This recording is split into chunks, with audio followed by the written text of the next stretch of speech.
এটি হচ্ছে সিলেটি দামাইল গানের জনক সাধক কবি রাধারমণ দত্তের বাড়ি ও সমাধি।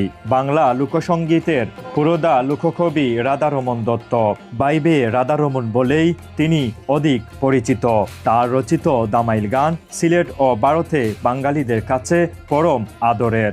রাধারমণ নিজের মেধা ও দর্শনকে কাজে লাগিয়ে মানুষের মনে চিরস্থায়ী আসন করে নিয়েছেন।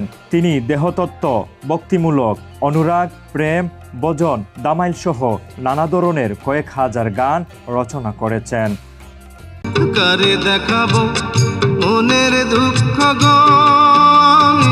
জনপ্রিয় ও বহুল প্রচারিত এই গানটির বিষয়ে যদি 100 জনকে জিজ্ঞেস করা হয় গানটি কার, তাহলে প্রায় সবারই উত্তর হবে এন্ডু কিশোর। কারণ দীর্ঘকালব্যাপী এই গানটি কিংবদন্তি শিল্পী এন্ডু কিশোরের গলায় শুনে শুনে সবার ধারণা হয়ে গেছে এই গানটি বোধ হয় তারই, কিন্তু আসলে তা নয়। এই গানটির মূল শিল্পী, গীতিকার, সুরকারের নাম হলো রাধারমণ দত্ত পুরকায়স্থ, যাকে সবাই রাধারমণ নামেই চেনে।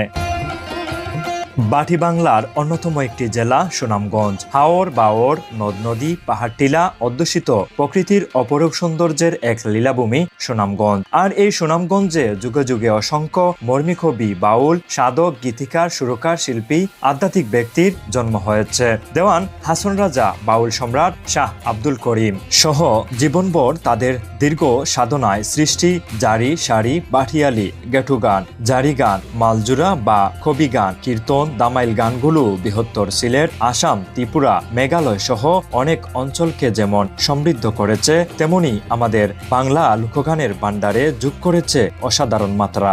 এই সাধকদের মধ্যে অন্যতম ছিলেন সুনামগঞ্জের জগন্নাথপুর উপজেলার কেশবপুর গ্রামের খ্যাতির আড়ালে থাকা বিখ্যাত গীতিকবি ও সাধক রাধারমণ দত্ত।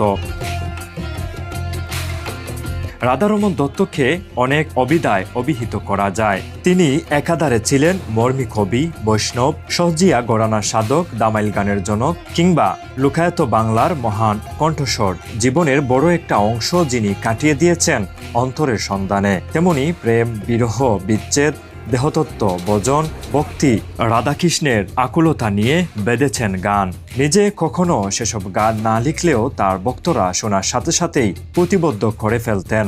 এভাবেই তিনি সৃষ্টি করে গেছেন শত শত গান, যা তাকে একজন কিংবদন্তি অমর গীতিকবি ও সুরসাধকের আসনে আসীন করেছে।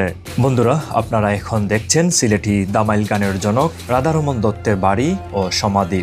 সিলেটের লোকসংস্কৃতি ও সঙ্গীত দ্বারায় যার নাম গভীর শ্রদ্ধায় উচ্চারিত হয়, তিনি হলেন রাধারমণ দত্ত। জন্ম 1833 সালে, মৃত্যু 1915 সালে। তার জীবন, সাধনা, বসতভিটা ও সমাধি সবকিছু মিলিয়ে আজও সিলেটের সাংস্কৃতিক ঐতিহ্যের এক জীবন্ত স্মারক।